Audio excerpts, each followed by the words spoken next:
Video में मैं आप सभी से शेयर करने वाली हूँ कि नवरात्रि इस विशेष पर्व पर 9 दिनों पर माँ को क्या भोग लगाने से हमें क्या फल की प्राप्ति होती है और इस नवरात्रि को शुभमय और मंगलमय बनाने के लिए हम माता रानी को स्पेशली क्या भोग लगा सकते हैं। तो चलिए वीडियो को स्टार्ट करते हैं। लेकिन मैं आपको पहले आप सभी से निवेदन करना चाहती हूँ कि जो भी लोग मेरे चैनल पे नए हैं तो चैनल को प्लीज सब्सक्राइब कर लीजिएगा और बेल आइकन भी प्रेस कर दीजिएगा, उससे आपको आने वाली सारी वीडियो की नोटिफिकेशन मिलने लगेगी।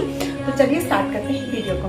तो सबसे पहले हम जानेंगे कि जो माता का जो नवरात्रि का पहला दिन होता है, जब हम घट स्थापना करते हैं तो सबसे पहले हम माता शैलपुत्री की पूजा करते हैं। और माता शैलपुत्री की जब हम पूजा करते हैं तो ऐसी मान्यता है, वर्णित है कि आप शुद्ध गाय का जो देसी घी होता है उसका प्रयोग करें। और अगर आपको देसी घी नहीं मिल पा रहा है, जैसे बहुत सी लड़कियां हॉस्टल में रहती हैं या बहुत सी बच्चियां मुझसे पूछती हैं, या मैं जब हॉस्टल में थी तब मैं शुद्ध गाय के देसी घी का प्रयोग कहाँ से करती थी, तो मैं आपको बता दूं, हम लोग पतंजलि का, जब हम हॉस्टल वगैरह में हो, जब हमें प्रॉब्लम हो रही है तो हम पतंजलि का घी प्रयोग करते थे। मैं आपको दिखा रही हूँ, मैं पूजा में स्पेशली पतंजलि घी का ही प्रयोग करती हूँ। उसमें देखिए गाय का सिंबल बना होता है। ये बहुत सारे रोगों के उपचार में भी हम लोग यूज करते हैं। तो पहले दिन हम माँ को देसी घी चढ़ाते हैं। मैं आपको बताना चाहूंगी, जो हम देसी घी चढ़ाते हैं उससे हमें माता से क्या प्राप्त होता है, क्योंकि डिवाइन आत्मा होती है। जो भी हम माता या जो भी आदि शक्ति की जो हम पूजा करते हैं तो डिवाइन आत्मा होती है। जब भी आप उनको कुछ अर्पित करते हैं तो उससे बहुत ही फल प्राप्त होता है। तो वो जो गाय का देसी घी होता था वो जो है हम लोग को रोगों से मुक्ति प्रदान करता है। मतलब किसी भी प्रकार के रोग हमारे शरीर में घुस नहीं पाते। नवरात्रि के 9 दिनों पर जो माँ को भोग लगाया जाता है उसको विशेष रखा भी जाता है। जैसे हमारी दादी लोग जो गाय का देसी घी जो चढ़ता था पहले दिन माँ को, वो देसी घी जो है वो डब्बे में बंद करके पूजा मंदिर में, जैसे मेरा ये कबर्ड है मंदिर के पास, तो आपका भी होगा, वहां पे स्टोर करके रखते थे।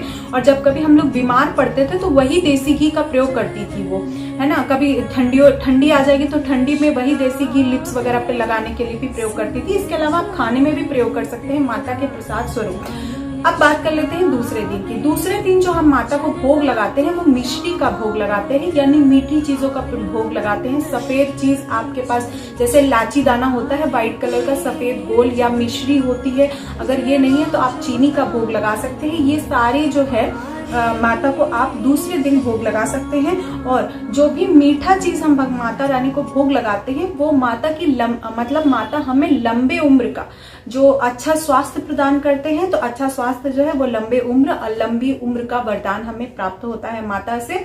तो जो लोग आपके घर में रोगी हैं, जैसे काफी समय से रोग से ग्रसित हैं, आप उनको ये चीनी वाला प्रसाद भले ही 1-2 दाना ही आप उनको जरूर खिलाएं। बच्चों को भी स्पेशली खिलाएं, उनको माँ का आशीर्वाद जरूर प्राप्त होना चाहिए। तो आप इस तरह से भी कर सकते हैं कि चीनी को माँ को चढ़ाकर आप रख सकते हैं। उसके बाद तीसरा जो है वो दूध है। तीसरे दिन जब हम माता को भोग लगाते हैं तो दूध का भोग लगाते हैं। दूध का भोग लगाने से ऐसा माना जाता है कि जितने भी दुख दरिद्र होता है वो सब माता हमसे उनको दूर करती है। तो आप जब तीसरे दिन भोग लगाएंगे तो इस बात का ध्यान रखेंगे कि जो भी दूध हो वो शुद्ध होना चाहिए, यानी गाय का दूध आप ले लीजिए या भैंस का, वो मतलब शुद्ध होना चाहिए। अगर शुद्ध नहीं है तो सबसे पहले दूध के पात्र में या दूध से बनी कोई भी मिठाई आप चढ़ा रहे हैं माँ को, या मान लीजिए लौकी और दूध का हलवा ही बना के आप माँ को चढ़ा रहे हैं तो वो शुद्ध हो। और अगर शुद्ध नहीं तो उसमें गंगा जल और तुलसी का पत्र जरूर डालें और इससे उसके बाद ही आप माँ को भोग लगाएं। उसके बाद जो चौथा दिन होता है माता कुष्मांडा के लिए, तो उस दिन हम लोग मालपुए का भोग लगाते हैं। हमारे यहाँ पर विंध्याचल में मालपुए का भोग लगाया जाता था और ये बहुत ही शुभ माना जाता है। अब आप अगर मालपुए का वो घर पे नहीं बना पा रहे हैं तो मैं ये आपको सजेस्ट करूंगी, आप रेडीमेड मालपुआ ना खरीदें, उसकी जगह पर आप ड्राई फ्रूट्स चढ़ा सकते हैं।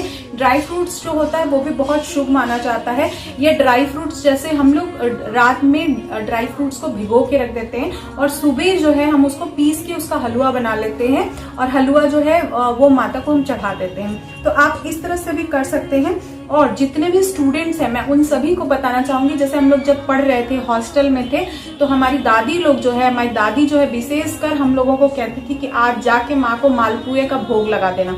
तो अगर आप मालपुआ नहीं खरीद पा रहे या शुद्ध अगर आपके घर पे या आपके सामने नहीं, आपको नहीं अवेलेबल है, तो आप जो है उस दिन ड्राई फ्रूट्स माँ को चढ़ा दीजिए और ये बहुत ही शुभता प्रदान करने वाला है। माता कुष्मांडा को मालपुए का भोग बहुत ही प्रिय है, तो आप माता कुष्मांडा को इस वर्ष इस नवरात्रि शारदीय नवरात्र पर आप मालपुए का भोग अवश्य लगाएं। और नहीं हो पा रहा है तो मैं आपको यही सजेस्ट करूंगी कि आप ड्राई फ्रूट्स चढ़ा सकते हैं। अगर आप पॉसिबल है हॉस्टल में अगर आपने मिक्सी वगैरह रख रखी है तो आप ड्राई फ्रूट्स का हलवा भी चढ़ा सकते हैं, वो भी बिल्कुल मालपुए जैसा ही होता है। उसके बाद बात कर लेते हैं पांचवें दिन। पांचवा दिन जो होता है वो माता स्कंद माता को समर्पित होता है और स्कंद माता को हम लोग केले का भोग लगाते हैं, या आप कोई पीले फल का भोग लगा सकते हैं क्योंकि केला इजीली अवेलेबल होता है, तो हम लोग केले का प्रयोग करते हैं। ये बहुत ही अच्छा स्वास्थ्य प्रदान करने वाला भोग है। जो हम माँ को केला चढ़ाते हैं तो हमको वो स्वास्थ्य प्रदान करती है, अच्छा स्वास्थ्य हमको मिलता है। तो इस तरह से आप भोग लगा सकते हैं पांचवें दिन। आइए बात करते हैं छठे दिन। छठे दिन माता कात्यायनी की पूजा की जाती है और जब माता कात्यायनी का जो स्वरूप है उनको हम शहद का भोग लगाते हैं, यानी कि शहद जो होता है आप अगर आपको नहीं मिलता तो आप पतंजलि का ले लीजिए और या डाबर का भी ले सकते हैं, क्योंकि मैंने दादी को हमेशा डाबर का ही यूज करते हुए देखा था।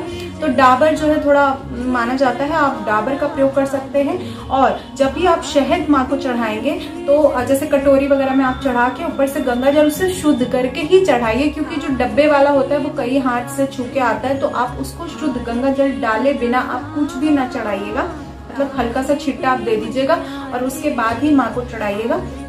जो चीजें हम बना सकते हैं वो तो हम शुद्धता के साथ बना के चढ़ाते हैं, लेकिन जो चीजें हम नहीं बना पाते उस पे गंगा जल का छिड़काव अवश्य करना चाहिए। और उसके बाद शहद आप खा सकते हैं, ये बहुत ही इसके अलावा शीशी में भी भर के रख सकते हैं, ये बहुत ही फायदेमंद है। हम लोगों की जो दादी थी वो जो शीशे की शीशी होती थी उसमें शहद भरवा के रखवाती थी, और जब भी हम लोगों को अभी ठंडी वेदर आएगा, मतलब कोल्ड का सीजन आएगा, तो जब तुलसी का पत्ता अदरक को घीस के उसका पानी और शहद मिला के वही जो नवरात्रि में चढ़ाया होता था माँ को वही चटवाते थे, तो उससे भी बहुत ज्यादा फल की प्राप्ति, मतलब उससे क्या कहते हैं बहुत जल्दी स्वास्थ्य में सुधार आता था। और ऐसा माना जाता है कि जब हम कात्यायनी माँ को शहद का प्रसाद चढ़ाते हैं तो हमें बहुत ही उच्चिष्ट व्यक्तित्व हमारे जीवन में हमें प्राप्त होता है। या आप अपने बच्चों या अपने पति जिसके भी साथ आप रह रहे हैं, आप फैमिली में, आप उनको ये प्रसाद जरूर खिलाइए।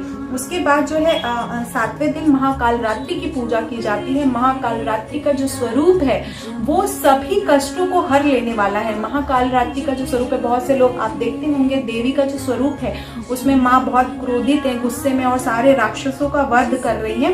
वो राक्षस वास्तविक रूप में हमारे शोक, हमारे विकार, हमारे अंदर नकारात्मक शक्तियां होती हैं उनको काटने का उपाय होता है। और इस दिन इसीलिए शुद्ध गुड़ का भोग लगाया जाता है। हमारे यहाँ पर गुड़ का भोग माता को बहुत ही श्रद्धा से लगाया जाता था। माँ कालरात्रि को या माँ काली को गुड़ का भोग अवश्य लगाया जाता है, तो गुड़ का आप भोग लगाएं, माँ को बहुत ही अत्यधिक प्रिय है।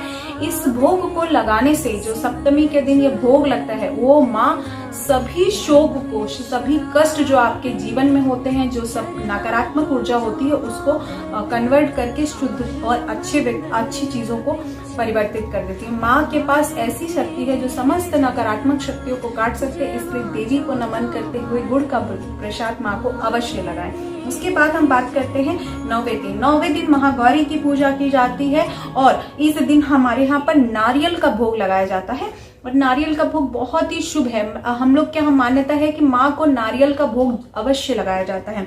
और उसके बाद 9वें दिन माता सिद्धिदात्री को हलवा और पूड़ी का भोग लगाया जाता है। जैसे आप सबके यहाँ लगाया जाता होगा, काले चने का और हलवा पूड़ी का भोग लगाया जाता है, शुद्ध देसी घी में बना हुआ। और जो हलवा हम बनाएंगे उसमें क्या करते हैं, हम पहले हमारी दादी लोग ऐसा बोलती थी कि जो माता को भोग लगता है हलवा, उसको हम चीनी और आटा और पानी तीनों को अच्छे से घोल लेते हैं। आप चाहे तो मिक्सी में उसको ग्राइंड कर लीजिए और उसके बाद देसी घी में उसको डाल के बहुत देर तक पकाया जाता है। और उसके बाद जो वो हलवा बनता है, बहुत टेस्टी हलवा बनता है, वो माता रानी को भोग लगाया जाता है। और उसी दिन हवन के बाद हम 9 कन्याओं को भोग वितरित कर अपने जो व्रत को है उसको पूर्ण कर। एक डेडिकेटेड वीडियो था माता को 9 दिन क्या भोग लगाना चाहिए, किस स्थिति में आप क्या भोग से माँ से क्या प्राप्त कर सकते हैं, वो आपके साथ मैंने इस वीडियो में शेयर किया है। आई होप वीडियो आपके लिए यूजफुल रहा तो लाइक शेयर जरूर कीजिएगा। चैनल पर पहली बार है तो सब्सक्राइब जरूर कीजिएगा। मिलते हैं नेक्स्ट